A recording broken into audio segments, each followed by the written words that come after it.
नमस्कार दोस्तों, मैं आपके लिए लेकर आई हूँ बहुत ही दिलचस्प कहानी भाभी। यह एक उर्दू कहानी है जो कि प्रसिद्ध लेखिका इस्मत चुगताई जी के द्वारा लिखी गई है। तो आइए शुरू करते हैं। भाभी ब्याह कर आई थी तो मुश्किल से 15 बरस की होंगी। बड़वार भी तो पूरी नहीं हुई थी। भैया की सूरत से ऐसे लरजती जैसे कसाई से बकरी, मगर साल भर के अंदर ही वो जैसे मुंह बंद कली से खिलकर फूल बन गई।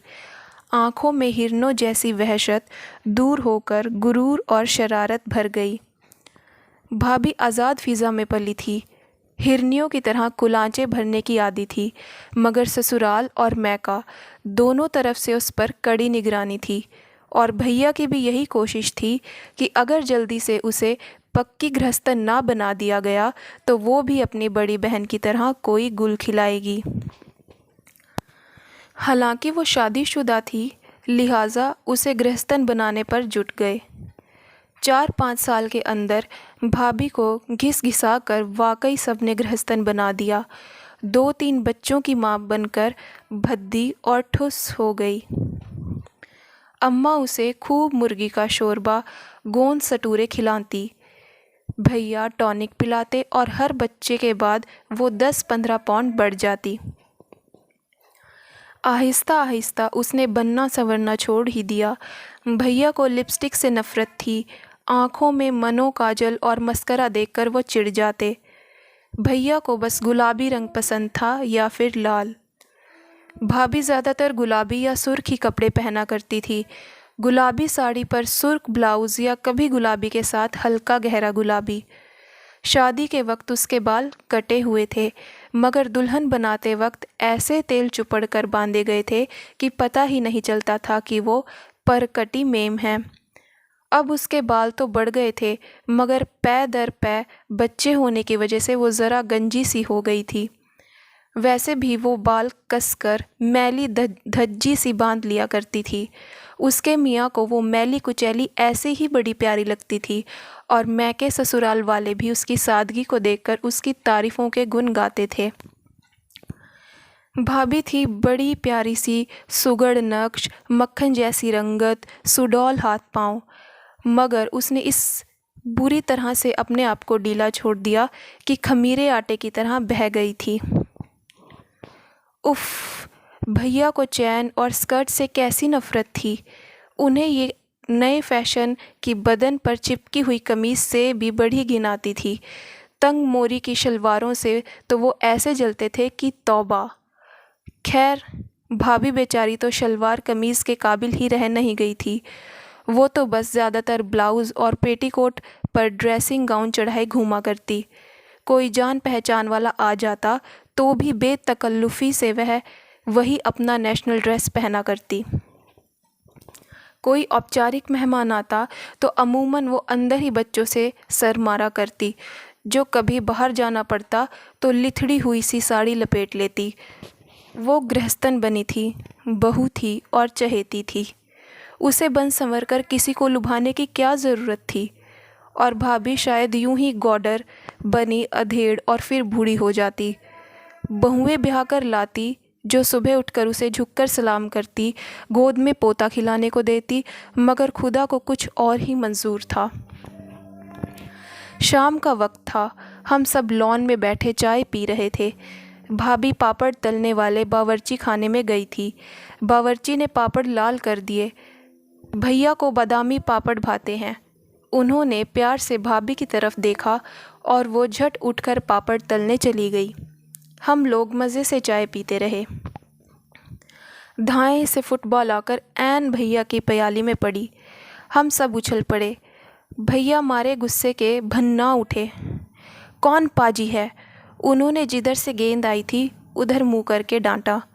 बिखरे हुए बालों का गोल मोल सर और बड़ी बड़ी आँखों के ऊपर से झांकी। एक छलांग में भैया मुंडेर पर थे और मुजरिम के बाल उनकी गिरफ्त में। ओह! एक चीख गूंजी और दूसरे लम्हे भैया ऐसे उछलकर अलग हो गए जैसे उन्होंने बिच्छू के डंक पर हाथ डाल दिया हो या अंगारा पकड़ लिया हो। Sorry, I am very sorry, वो हकला रहे थे। हम सब दौड़कर गए। देखा तो मुंडेर के उस तरफ एक दुबली नागिन सी लड़की सफ़ेद ड्रेन टाइप और नींबू के रंग का स्लीवलेस ब्लाउज़ पहने अपने बालों में पतली पतली उंगलियां फेरकर खिसियानी हंसी हंस रही थी। और फिर हम सब हंसने लगे। भाभी पापड़ों की प्लेट के लिए अंदर से निकली और बगैर कुछ पूछे ये समझकर हंसने लगी कि ज़रूर कोई हंसने की बात हुई होगी। उसका ढीला ढाला पेट हंसने में फुदकने लगा और जब उसे मालूम हुआ कि भैया ने शबनम को लड़का समझकर उसके बाल पकड़ लिए तो वो और भी ज़ोर ज़ोर से कह के लगाने लगी कि कई पापड़ के टुकड़े घास पर बिखर गए। शबनम ने बताया कि वो उसी दिन अपने चचा खालिद जमील के साथ यहाँ आई है। अकेले जी घबराया तो फुटबॉल ही लुढ़काने लगी, जो इत्तेफाकन भैया की प्याली पर आ कूदी। शबनम भैया को अपनी तीखी मस्करा लगी आंखों से घूर रही थी। भैया मंत्रमुग्ध सन्नाटे में उसे तक रहे थे। एक करंट उन दोनों के दरमियान दौड़ रहा था। भाभी इस करंट से कटी हुई जैसे कोसों दूर खड़ी थी। उसका फुदकता हुआ पेट सहम कर रुक गया। हंसी ने उसके होठों पर लड़खड़ाकर दम तोड़ दिया। उसके हाथ ढीले हो गए। प्लेट में पापड़ घास पर गिरने लगे। फिर एकदम वो दोनों जाग पड़े और ख्वाबों की दुनिया से लौट आए। शबनम फुदक कर मुंडेर पर चढ़ गई। आइए चाय पी लीजिए। मैंने ठहरी हुई फिज़ा को धक्का देकर आगे खिसकाया। एक लचक के साथ शबनम ने अपने पैर मुंडेर के उस पार से इस पार झुलाए। शबनम का रंग पिघले हुए सोने की तरह लौ दे रहा था। उसके बाल स्याह भौरा थे, मगर आंखें जैसे स्याह कटोरियों में किसी ने शहद भर दिया हो। नींबू के रंग के ब्लाउज़ का गला बहुत गहरा था। होंठ तरबूजी रंग के और उसी रंग की नेल पॉलिश लगाए वो बिल्कुल किसी अमरीकी इश्तिहार की मॉडल मालूम हो रही थी।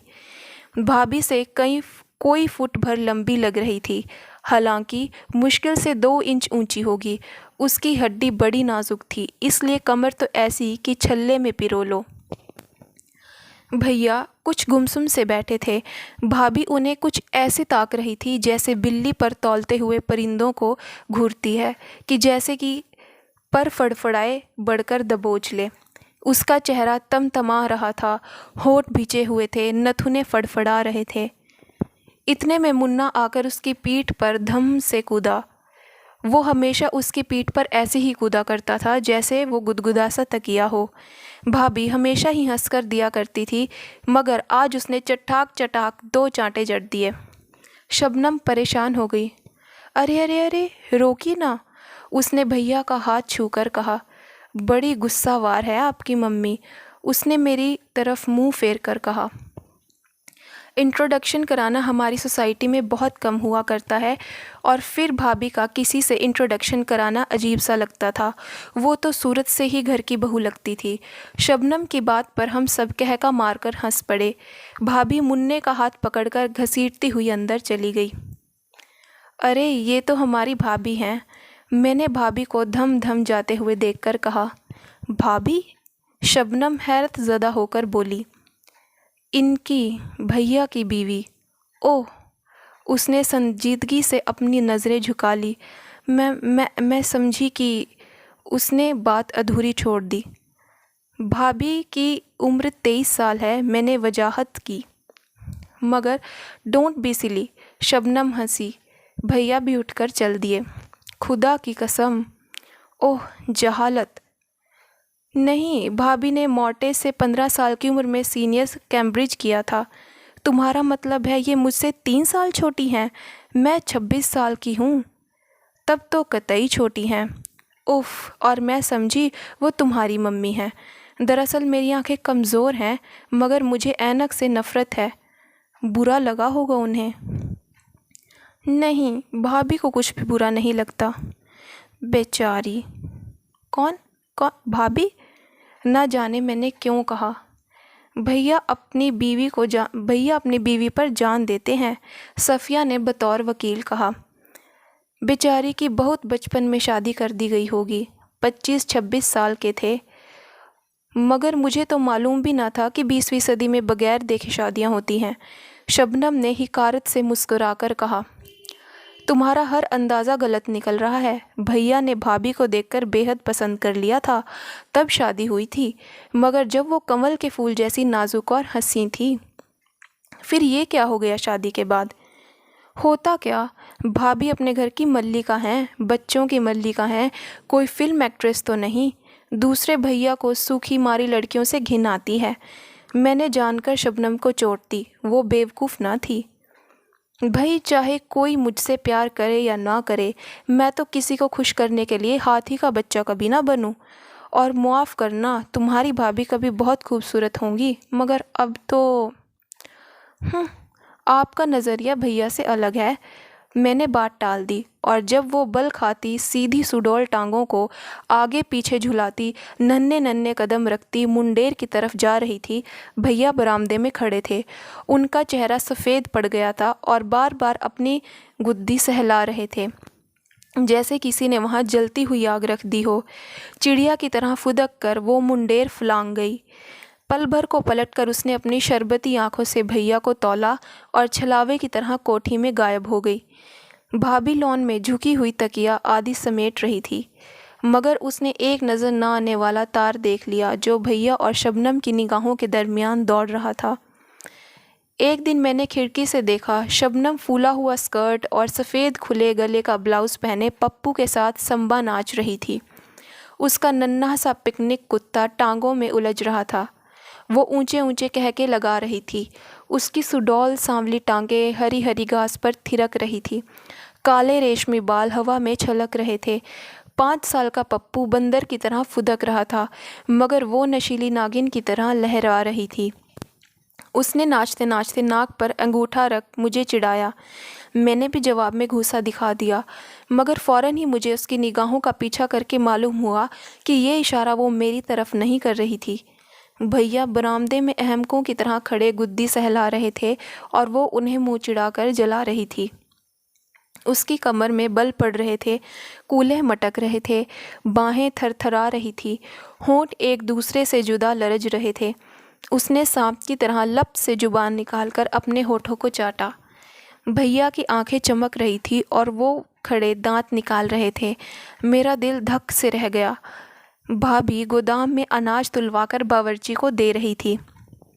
शबनम की बच्ची, मैंने दिल में सोचा, मगर गुस्सा मुझे भैया पर ही आया। उन्हें दांत निकालने की क्या ज़रूरत थी? इन्हें तो शबनम जैसे कांटों से नफ़रत थी। इन्हें तो अंग्रेज़ी नाचों से घिन आती थी। फिर वो क्यों खड़े उसे तक रहे थे? और ऐसी भी क्या बेसुधी कि उनका जिस्म संबा की ताल पर लरज रहा था और उन्हें खबर न थी। इतने में बॉय चाय की ट्रे लेकर लॉन पर आ गया। भैया ने हम सबको आवाज़ दी और बॉय से कहा, भाभी को भेज दो। रस्मन शबनम को भी बुलावा देना पड़ा। मेरा तो जी चाह रहा था कतई उसकी तरफ से मुंह फेर कर बैठ जाऊं, मगर जब वो मुन्ने को पद्दी पर चढ़ाए मुंडेर फलांग कर आई तो ना जाने क्यों मुझे वो कतई मासूम लगी। मुन्ना स्कार्फ लगामों की तरह थामे हुए था और घोड़ों की चाल उछलती हुई लॉन में दौड़ रही थी। भैया ने मुन्ने को उसकी पीठ पर उतारना चाहा, मगर वो चिमट गया। अभी थोड़ा और चलो आंटी। नहीं बाबा, आंटी में दम नहीं, शबनम चिल्लाई।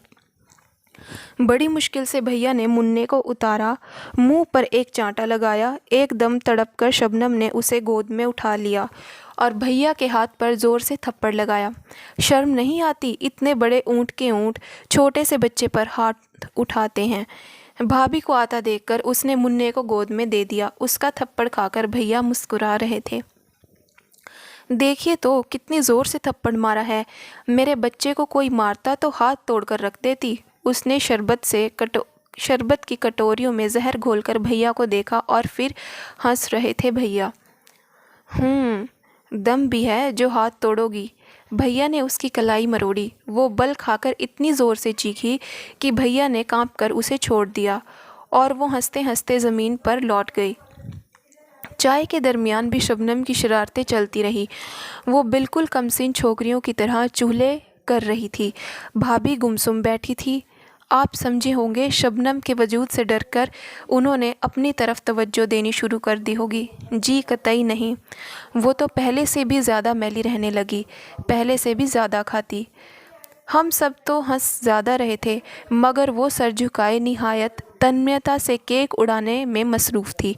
चटनी लगा लगा कर भजिए निगल रही थी, सिके हुए तोसों पर ढेर सा मक्खन लगा लगा कर खाई जा रही थी। भैया और शबनम को देख देख कर हम सब ही परेशान थे और शायद भाभी भी फ़िक्रमंद होंगी, लेकिन अपनी परेशानी को वो मुर्गन खानों में दफन कर रही थी। उन्हें हर वक्त खट्टी डकारें आया करती, मगर वो चूरन खा खा कर पुलाव कोरमा हज़म करती। वो सहमी सहमी नज़रों से भैया और शबनम को हंसता बोलता देखती। भैया तो कुछ और भी जवान लगने लगे थे। शबनम के साथ वो सुबह शाम समंदर में तैरते। भाभी अच्छा भला तैरना जानती, मगर भैया को स्विमिंग सूट पहने औरतों से सख्त नफ़रत थी। एक दिन हम सब समंदर में नहा रहे थे। शबनम 2 धज्जियाँ पहने नागिन की तरह पानी में बलख रही थी। इतने में भाभी जो देर से मुन्ने को पुकार रही थी आ गई। भैया शरारत के मूड में तो थे ही, दौड़कर उन्हें पकड़ लिया और हम सब ने मिलकर उन्हें पानी में घसीट लिया। जब से शबनम आई थी भैया बहुत शरारती हो गए थे। एकदम से वो दांत किचकिचा कर भाभी को हम सबके सामने भींच लेते, उन्हें गोद में उठाने की कोशिश करते, मगर वो उनके हाथों से बॉम्बल मछली की तरह फिसल जाती। फिर वो खिसियाकर रह जाते, जैसा कल्पना में वो शबनम को ही उठा रहे थे, और भाभी लज्जित होकर फ़ौरन पुडिंग या कोई और मज़ेदार डिश तैयार करने चली जाती। उस वक्त जो उन्हें पानी में धकेला गया तो वो गठरी की तरह लुढ़क गई। उनके कपड़े जिस्म पर चिपक गए और उनका जिस्म का सारा भौंडापन भयानक तरीके से उभर गया। कमर में जैसे किसी ने रजाई लपेट दी थी। कपड़ों में वो इतनी भयानक नहीं मालूम होती थी। ओह, कितनी मोटी हो गई हो तुम, भैया ने कहा। उफ, तौन तो देखो, बिल्कुल गामा पहलवान मालूम हो रही हो। हाँ, 4 बच्चे होने के बाद कमर। मेरे भी तो 4 बच्चे हैं, मेरी कमर तो डनलप पिल्लों का गद्दा नहीं बनी। उन्होंने अपने सुडौल जिस्म को ठोक बजाकर कहा, और भाभी मुंह थुथाई भीगी मुर्गी की तरह पैर मारती, झुरझुरियाँ लेती, रेत में गहरे गहरे गड्ढे बनाती, मुन्ने को घसीटती चली गई। भैया बिल्कुल बेतवज्जो होकर शबनम को पानी में डुबकियां देने लगे। जब नहाकर आए तो भाभी सर झुकाए खुबानियाँ के मुरब्बे की क्रीम की तरह जमा रही थी। उनके होंठ सफ़ेद हो रहे थे और आंखें सुर्ख थी। गटारचे की गुड़िया जैसे मोटे मोटे गाल और सूजे हुए मालूम हो रहे थे। लंच पर भाभी बेइंतहा गमगीन थी, लिहाजा बड़ी तेज़ी से खुबानियों का मुरब्बा और क्रीम खाने में जुटी हुई थी।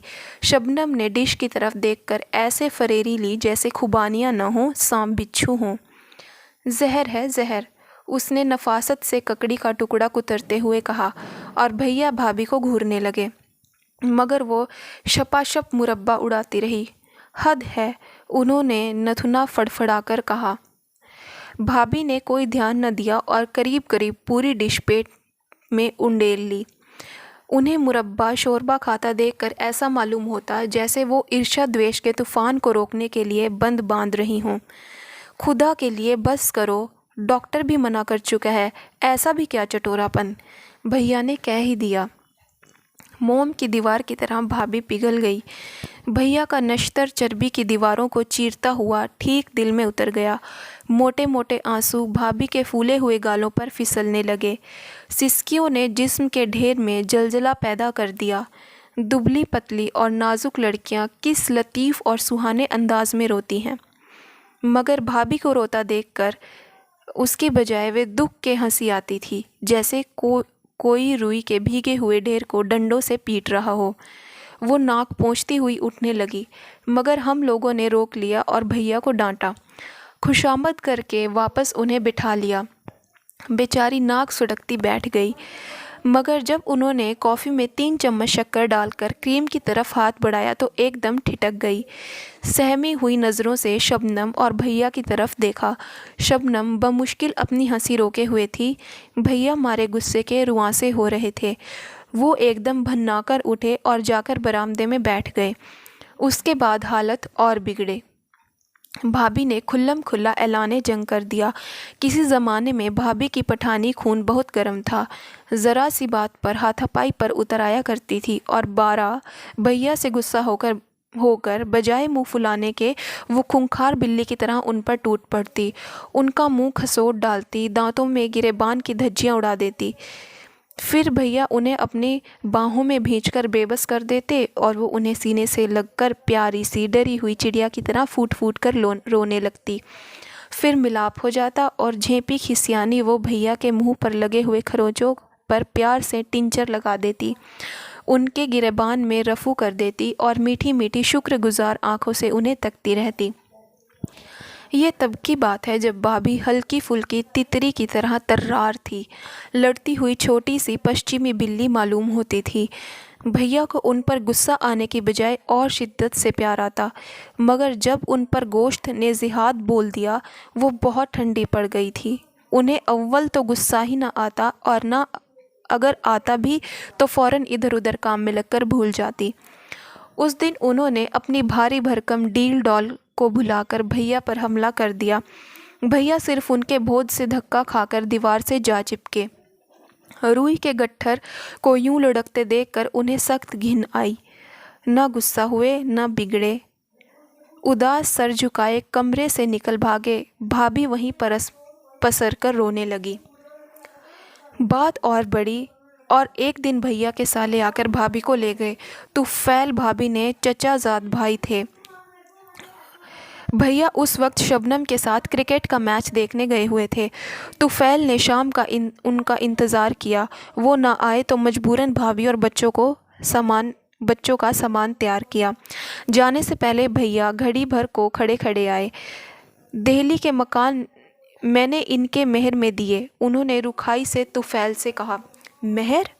भाभी थरथर कांपने लगी। हाँ, तलाक के कागजात वकील के ज़रिए पहुंच जाएंगे। मगर तलाक का क्या जिक्र है? इसी में बेहतरी है। मगर बच्चे? ये चाहे तो उन्हें ले जाएं, वरना मैंने बोर्डिंग में इंतज़ाम कर लिया है। एक चीख मारकर भाभी भैया पर झपटी, मगर उन्हें खसोटने की हिम्मत ना हुई, सहमकर ठिठक गई। और फिर भाभी ने अपने नारित्व की पूरी तरह बेरुबाई कर डाली। वो भैया के पैरों पर लौट गई, नाक तक रगड़ डाली। तुम उससे शादी कर लो, मैं कुछ ना कहूँगी, मगर खुदा के लिए मुझे तलाक ना दो। मैं यूं ही ज़िंदगी गुजार दूँगी, मुझे कोई शिकायत नहीं होगी। मगर भैया ने नफ़रत से भाभी के थुल-थुल करते जिस्म को देखा और मुंह मोड़ लिया। मैं तलाक दे चुका, अब क्या हो सकता है? मगर भाभी को कौन समझाता? वो बिलबिलाए चली गई। बेवकूफ़! तुफैल ने एक ही झटके में भाभी को ज़मीन से उठा लिया। गधी कहीं की, चल उठ! और वो घसीटते हुए ले गए। क्या दर्दनाक समा था। फूट फूट कर रोने में हम भाभी का साथ दे रहे थे। अम्मा खामोश एक एक का मुंह तक रही थी। अब्बा की मौत के बाद उनके घर में कोई हैसियत नहीं रह गई थी। भैया खुद मुख्तार थे, बल्कि हम सब उनके सरपरस्त थे। अम्मा उन्हें बहुत समझाकर हार चुकी थी। उन्हें इस दिन की अच्छी तरह खबर थी, मगर क्या कर सकती थी। भाभी चली गई। फ़िज़ा ऐसी ख़राब हो गई थी कि भैया और शबनम भी शादी के बाद हिल स्टेशन पर चले गए। 7-8 साल गुजर गए, कुछ ठीक अंदाज़ा नहीं। हम सब अपने घरों की हुई। अम्मा का इंतकाल हो गया, आशियाना उजड़ गया, भरा हुआ घर सुनसान हो गया, सब इधर उधर उड़ गए। 7-8 साल आँख झपक ना जाने कहाँ गुम हो गए। कभी साल 2 साल में भैया की कोई खैर खबर मिल जाती। वो एक ज़्यादातर हिंदुस्तान से बाहर मुल्कों की चक फेरियों में उलझे रहते, मगर जब उनका खत आया कि वो मुंबई आ रहे हैं तो भूला बिसरा बचपन फिर से जाग उठा। भैया ट्रेन से उतरे तो हम दोनों बच्चों की तरह लिपट गए। शबनम मुझे कहीं नज़र न आई, उनका सामान उतर रहा था। जैसे ही भैया से उसकी खैरियत पूछने को मुड़ी, धप से एक वजनी हाथ मेरी पीठ पर पड़ा और कई मन का गरम गरम गोश्त का पहाड़ मुझसे लिपट गया। भाभी? मैंने प्लेटफॉर्म से नीचे गिरने से बचने के लिए खिड़की में झूलकर कहा। ज़िंदगी में मैंने शबनम को कभी भाभी ना कहा था। वो गलती भी तो शबनम की थी, लेकिन आज मेरे मुंह से बेख्तियार भाभी निकल गया। शबनम की फुआर उन चंद सालों में गोश्त और पोस्त का लौंदा बन गई थी। मैंने भैया की तरफ देखा। वो वैसे ही दराज कद और छरहरे थे, 1 तोला गोश्त ना इधर ना उधर। जब भैया ने शबनम से शादी की तो सभी ने कहा था शबनम आज़ाद लड़की है, पक्की उम्र की है। भाभी तो ये मैंने शहजाद को हमेशा भाभी ही कहा। हाँ तो शहजाद भोली और कमसिन थी, भैया के काबू में आ गई। ये नागिन इन्हें डस कर बेसुध कर देगी, इन्हें मज़ा चखाएगी। मगर मज़ा तो लहरों को सिर्फ चट्टान ही चखा सकती है। बच्चे बोर्डिंग में हैं, छुट्टी नहीं थी उनकी। शबनम ने खट्टी डकारों भरी सांस मेरे गर्दन पर छोड़कर कहा, और मैं हैरत से उस गोश्त के ढेर में उस शबनम को फुआर को ढूंढ रही थी जिसने शहजाद के प्यार की आग को बुझाकर भैया के कलेजे में नई आग भड़का दी थी। मगर ये क्या, उस आग में भस्म हो जाने से भैया तो और भी सच्चे सोने की तरह तपकर निखर आए थे। आग खुद अपनी तपिश में भस्म होकर राख का ढेर बन गई थी। भाभी तो मक्खन का ढेर थी, मगर शबनम तो झुलसी हुई टसियाली राख थी। उसका सांवला कुंदनी रंग मरी हुई छिपकली के पेट की तरह और जर्द हो चुका था। वो शरबत घुली हुई आंखें गंदली और बेरौनक हो गई थी। पतली नागिक जैसी लचकती हुई कमर का कहीं दूर दूर तक पता न था। वो मुस्तकिल तौर पर हामिला मालूम होती थी। वो नाजुक नाजुक लचकीली शाखों जैसी बाहें मुकद्दर की तरह हो गई थी। उसके चेहरे पर पहले से ज़्यादा पाउडर थुपा हुआ था। आंखें मस्कारा से लिथड़ी हुई थी। भवें शायद गलती से ज़्यादा नुच गई थी जब भी इतनी गहरी पेंसिल घिसनी पड़ी थी। भैया रिट्स में ठहरे। रात को डिनर पर हम वहीं पहुंच गए। कैबरे अपने पूरे शबाब पर था। मिस्री हसीना अपने छाती जैसे पेट को मरोड़ियाँ दे रही थी। उसके कूल्हे दायरों में लचक रहे थे। सुडौल मरमरी बाजू हवा में थरथरा रहे थे। बारीक शिफान में से उसकी रुपहली टांगें हाथी दांत के तराशे हुए सतूनों की तरह फड़क रही थी। भैया की भूखी आंखें उसके जिस्म पर बिच्छुओं की तरह रेंग रही थी। वो बार बार अपनी गुद्दी पर अनजानी चोट सहला रहे थे। भाभी, जो कभी शबनम थी, मिस्त्री रक्कासा की तरह लहराई हुई बिजली थी, जो एक दिन भैया के होशो हवास पर गिरी थी। आज रेत के ढेर की तरह भसकी बैठी थी। उसके मोटे मोटे गाल खून की कमी और मुस्तकिल स्थायी बदहज़मी की वजह से पीलेपन की ओर अग्रसर हो रहे थे। नियॉन लाइट्स की रोशनी में उसका रंग देखकर ऐसा मालूम हो रहा था जैसे किसी अनजाने नाग ने डस लिया हो। मिस्त्री रक्कासा के कूल्हे तूफान मचा रहे थे और भैया के दिल की नाव पर उस भंवर में चक फेरियाँ खा रही थी। 5 बच्चों की माँ शबनम, जो अब भाभी बन चुकी थी, सहमी सहमी नज़रों से उन्हें तक रही थी। ध्यान बंटाने के लिए वो तेज़ी से भुना हुआ मुर्ग हड़प कर रही थी। ऑर्केस्ट्रा ने एक भरपूर सांस खींची। साज कराहे ड्रम का दिल गूंज उठा। मिस्त्री रक्कासा की कमर ने आखिरी झकोले लिए और निडाल होकर मरमरी फर्श पर फैलर गई। हॉल तालियों से गूंज रहा था। शबनम की आंखें भैया को ढूंढ रही थी। बैरा तरोताज़ा रस भरी और क्रीम का जग ले आया। बेख्याली में शबनम ने प्याला रस भरियों से भर लिया। उसके हाथ लरज रहे थे। आंखें चोट खाई हुई हिरनियों की तरह परेशान चौकड़ियां भर रही थी। भीड़ भाड़ से दूर हल्की अंधेरी बालकनी में भैया खड़े मिस्त्री रक्कासा का सिगरेट सुलगा रहे थे। उनकी रस्मई निगाहें रक्कासा की नशीली आंखों से उलझ रही थी। शबनम का रंग उड़ा हुआ था और वो एक ऊबड़ खाबड़ पहाड़ की तरह गुमसुम बैठी थी। शबनम ने अपनी तरफ तकता देखकर भैया रक्कासा का बाजू थामे अपनी मेज़ पर लौट आए और हमारा तारुफ कराया। मेरी बहन, उन्होंने मेरी तरफ इशारा किया। रक्कासा ने लचक कर मेरे वजूद को मान लिया। मेरी बेगम, उन्होंने ड्रामाई अंदाज में कहा, जैसे कोई मैदाने जंग में खाया हुआ जख्म किसी को दिखा रहा हो। रक्कासा स्तब्ध रह गई, जैसे उनकी जीवन संगिनी को नहीं, खुद उनकी लाश को खून में लथपथ देख लिया हो। वो भयभीत होकर शबनम को घूरने लगी। फिर उसने अपने कलेजे की सारी ममता अपनी आंखों में समोकर भैया की तरफ देखा। उसकी एक नज़र में लाखों फसाने पोशीदा थे। उफ़, ये हिंदुस्तान जहाँ जहालत से कैसी कैसी प्यारी हस्तियाँ रस्म व रिवाज पर कुर्बान की जाती हैं। काबिले परिश्त हैं वो लोग, और काबिले रहम भी, जो ऐसी ऐसी सजाएं भुगतते हैं। मेरी शबनम भाभी ने रक्कासा की निगाहों में ये सब पढ़ लिया। उसके हाथ कांपने लगे। परेशानी छुपाने के लिए उसने क्रीम का जग उठाकर रसभरियों पर उड़ेल दिया और जुट गई। प्यारे भैया, हैंडसम और मजलूम सूरज देवता की तरह हसीन और रोमांटिक शहद भरी आंखों वाले भैया चट्टान की तरह अटल एक अमर शहीद का रूप सजाए बैठे मुस्कुरा रहे थे। एक लहर चूर चूर उनके कदमों में पड़ी दम तोड़ रही थी। दूसरी नई नवेली लचकती हुई लहर उनकी पथरीली बाहों में समाने के लिए बेचैन और बेकरार थी। कहानी यहीं पर समाप्त होती है। आपको ये कहानी कैसी लगी दोस्तों, कमेंट बॉक्स में ज़रूर बताइएगा और नई नई कहानियों से जुड़ने के लिए मेरे चैनल को सब्सक्राइब कीजिएगा। दोस्तों, मेरी वीडियो को लाइक और शेयर भी ज़रूर कीजिएगा और बेल आइकन को प्रेस करना मत भूलिएगा ताकि आपको आने वाली कहानियों की नोटिफिकेशन सबसे पहले मिले। धन्यवाद दोस्तों।